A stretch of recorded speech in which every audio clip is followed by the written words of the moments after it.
Assalamualaikum warahmatullahi wabarakatuh. Perkenalkan, nama saya Rabihatun Adawiyah.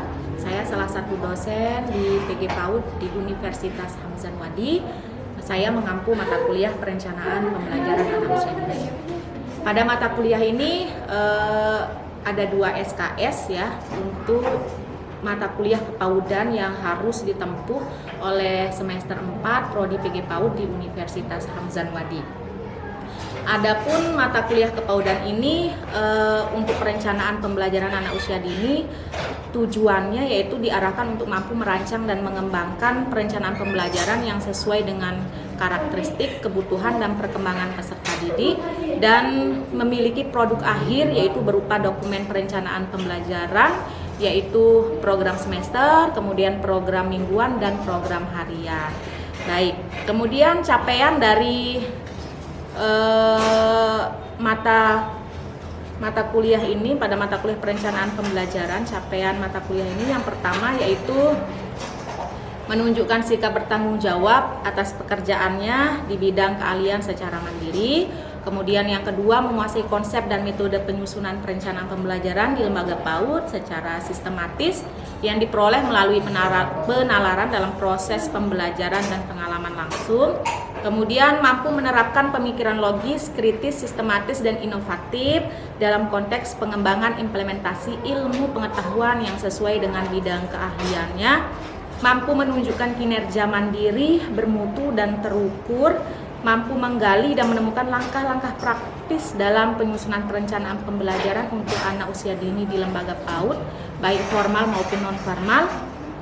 Mampu berpikir kritis, logis, sistematis, dan inovatif tentang pengembangan tema dalam perencanaan pembelajaran pada anak usia dini, dan mampu mengembangkan perencanaan pembelajaran dengan menerapkan metode, model, permainan inovatif yang menarik dalam implementasi pembelajaran anak usia dini. Dan yang terakhir yaitu tampil dalam mengomunikasikan perencanaan pembelajaran yang telah disusun sehingga dapat dipahami oleh pihak lain. Adapun mata kuliah perencanaan pembelajaran anak usia dini ini terdiri dari 16 kali pertemuan. Pada pertemuan yang pertama yaitu kontrak perkuliahan, kemudian yang kedua pengelolaan dan prinsip pembelajaran PAUD, materi yang ketiga yaitu pendekatan saintifik di PAUD, kemudian model dan metode pembelajaran PAUD. Pertemuan yang kelima dan keenam pengembangan tema untuk pembelajaran AUD, dan pertemuan yang ketujuh rambu penyusunan rencana pembelajaran. Pertemuan yang kedelapan ada ujian tengah semester. Pertemuan 9 sampai 10 ada perencanaan program semester. Pertemuan yang 11 sampai 12 itu RPPM atau rencana pelaksanaan pembelajaran mingguan, dan pertemuan yang ke-13 dan 14 yaitu membahas materi terkait dengan RPPH atau rencana pelaksanaan pembelajaran harian. Baru yang pertemuan yang ke-15 penilaian pembelajaran PAUD, yang dibahas adalah terkait dengan penilaian checklist, anekdot, dan hasil karya. Pertemuan yang terakhir yaitu ujian akhir semester. Sistem pembelajaran yang kami gunakan ada daring dan luring. Kemudian metode yang saya gunakan ada metode inquiry terbimbing, ada project based learning, ada diskusi kelompok, diskusi kelas, dan ceramah. Adapun untuk penilaian yaitu mulai dari kehadiran, ini adalah 15% untuk bobotnya, keaktifan itu 15% bobotnya, dan untuk tugas 20% bobotnya. Ujian tengah semester dan ujian akhir semester bobotnya sama-sama 25.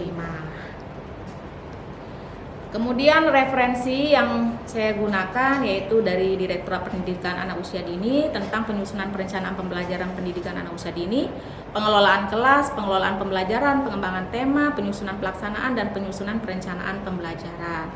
Kemudian referensi yang lain yaitu Permendikbud nomor 137 dan 146 tahun 2014. Kemudian yang diterbitkan oleh R. Ibrahim dan Syaudi tentang perencanaan pengajaran, Ratna Wilis Dahar tentang teori-teori belajar dan pembelajaran, Wina Sanjaya tentang kurikulum dan pembelajaran, teori dan praktiknya.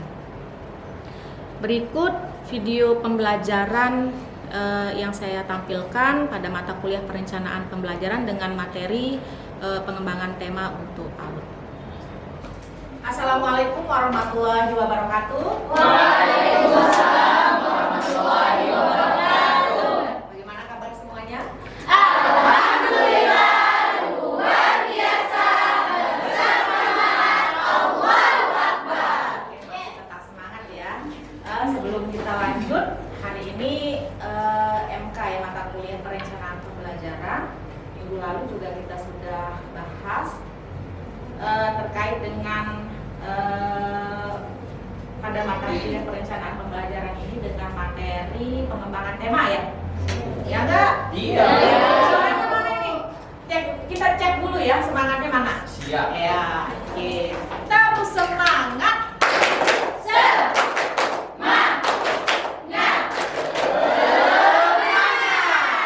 Thank you ya.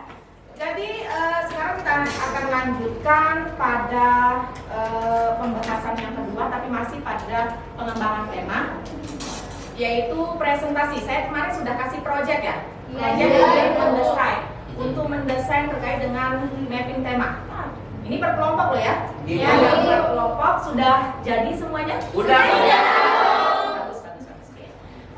Tapi sebelum kita lanjut ke presentasi kelompok, mungkin ada salah satu yang mengingatkan kita ya terkait dengan materi sebelumnya, apa saja yang kita sudah pernah bahas. Ada yang ingin menyampaikan? Izin Bu. Oke, silakan Ella.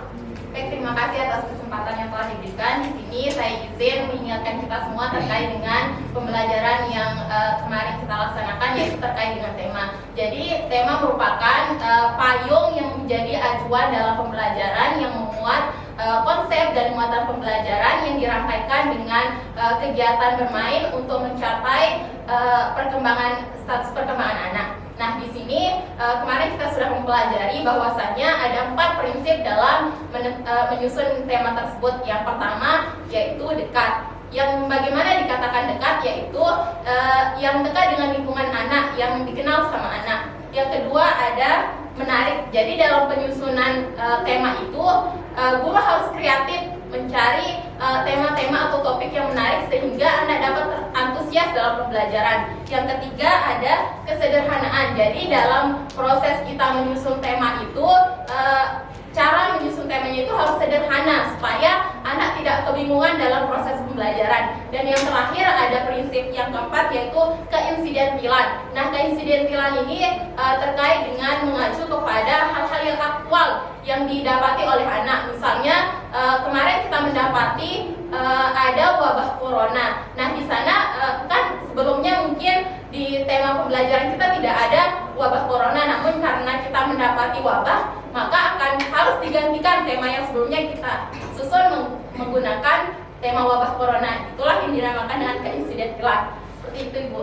Oke, terima kasih, bagus ya, bagus Ella. Benar seperti itu. Jadi ada beberapa prinsip yang perlu kita perhatikan kemarin. Yang pertama ada dekat, kemudian sederhana, kemudian menarik, dan insidensial seperti yang sudah dijelaskan oleh Ella. Oke, bisa kita lanjutkan? Bisa. Sekarang masing-masing kelompok tolong mempersiapkan diri dulu untuk mempresentasikan hasil desain bersama dengan kelompoknya, yaitu mapping tema. Kita cek dulu semangat untuk masing-masing kelompok nih. Kelompok satu ini mana? Kelompok apa ini? Kelompok ya. Oke, ini kelompok Ciloro. Kelompok Ciloro mana? Lupis. Manis.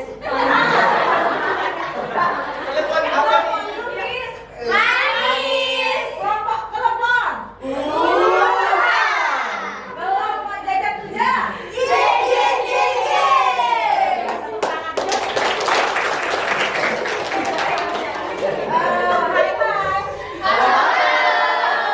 Seperti yang sudah dijelaskan tadi di awal, bahwa sekarang mempresentasikan ya hasil daripada diskusi kalian selama 1 minggu kemarin terkait dengan mapping tema. Saya tidak asal tunjuk saja, silahkan yang mau maju ke depan. Kelompok siapa?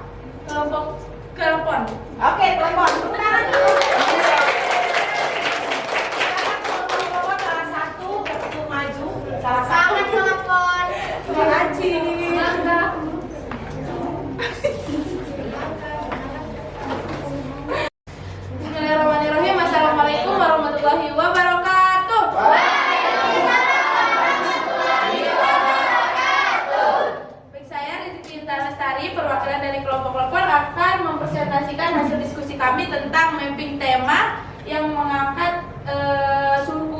Sasaku.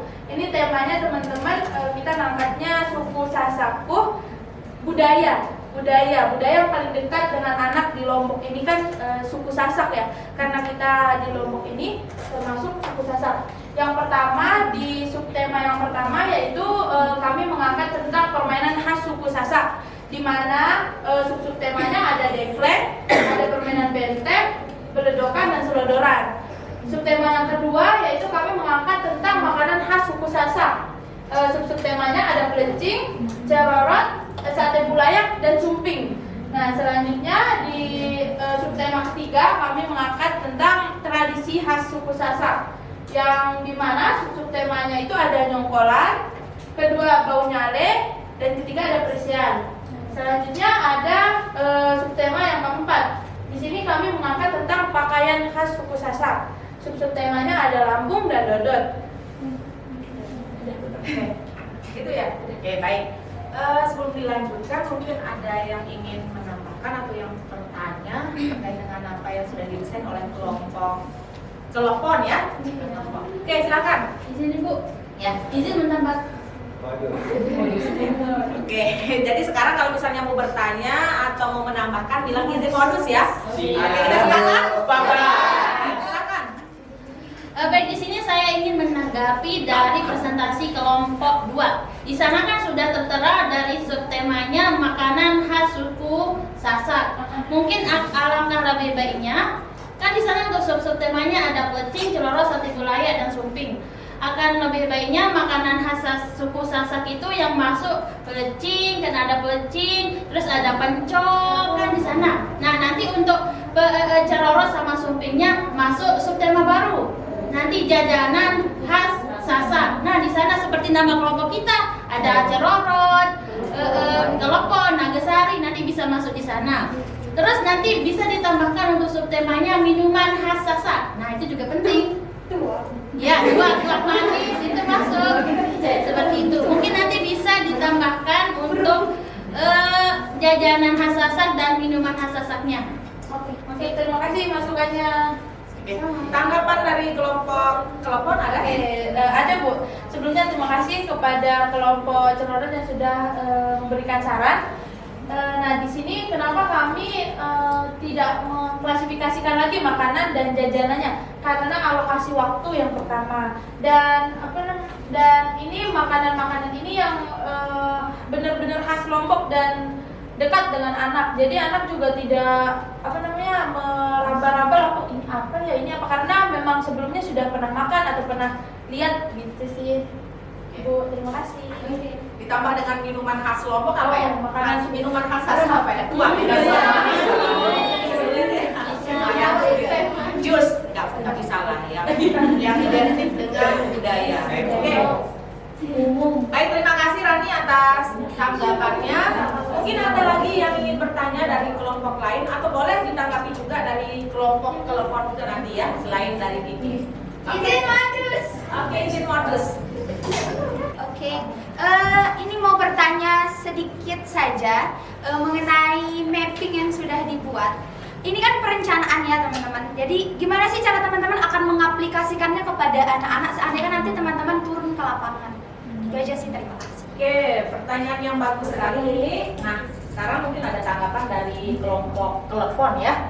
Silakan mungkin kelompok-kelompok memberikan tanggapan atau jawaban. Modus Ibu. Oh, silakan Nino. Baik, sebelum itu izin berdiri dulu Ibu. Silakan.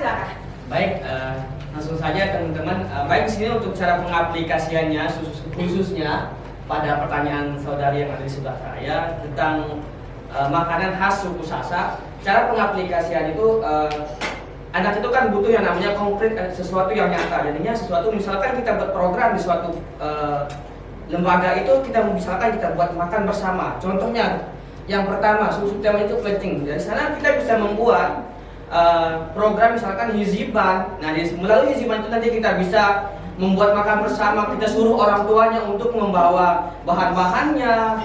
Nah, melalui sana kita bisa mengenalkan kepada anak, ini loh salah satu contoh makanan khas suku dari suku Sasak yang kita tempati saat ini.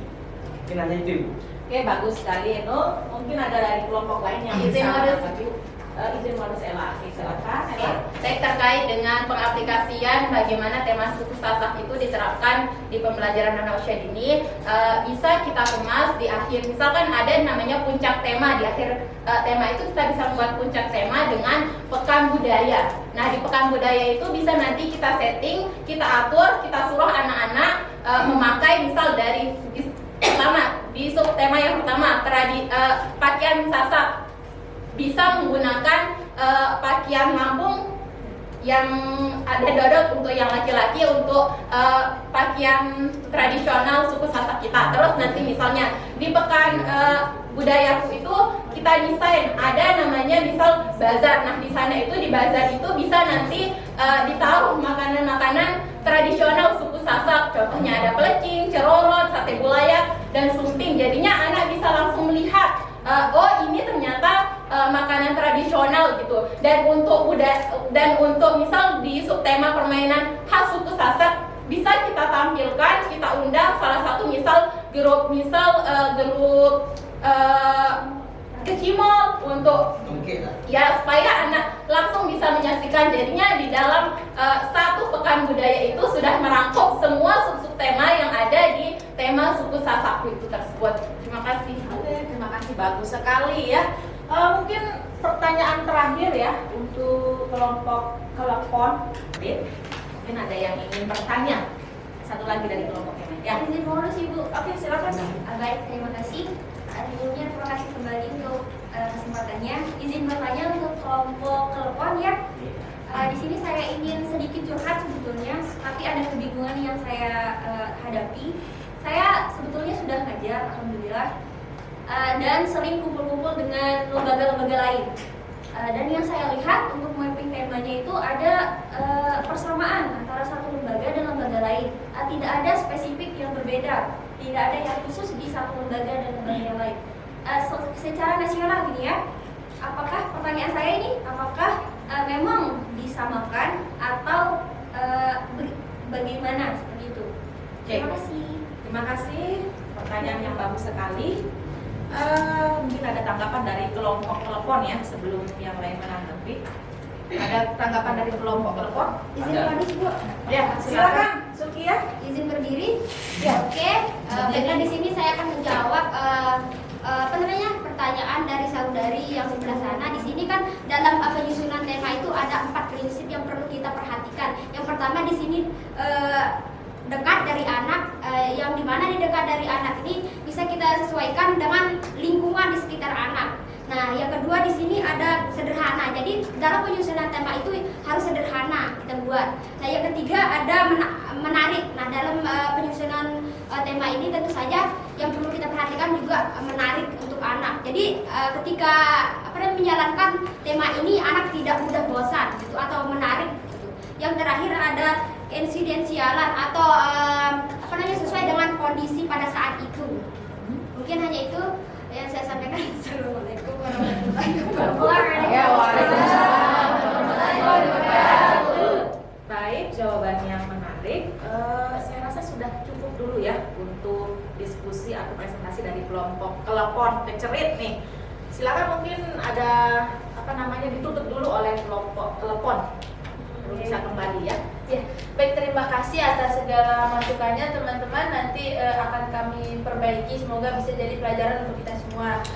Kurang dan lebihnya mohon dimaafkan. Saya Rizky Lestari. Wassalamualaikum warahmatullahi wabarakatuh. Waalaikumsalam warahmatullahi wabarakatuh. Oke, berikan aplaus yang meriah. Silakan kembali lagi ke tempat duduknya. Baik.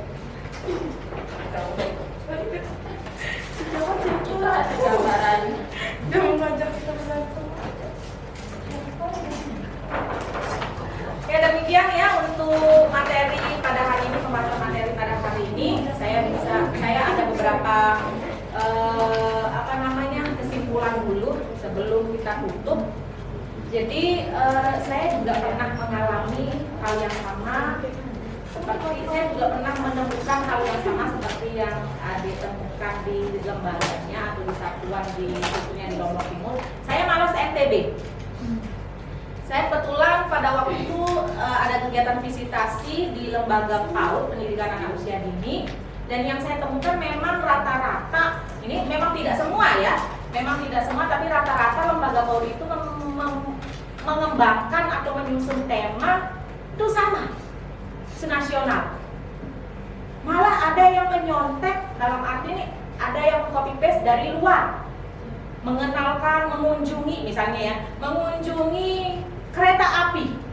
Bayangkan aja, misalnya dari Lombok Timur atau dari Bima mau ke Jawa. Kira-kira bisa nggak? Dalam arti ya mudah tidak ya dilakukan, gampang tidak dilakukan.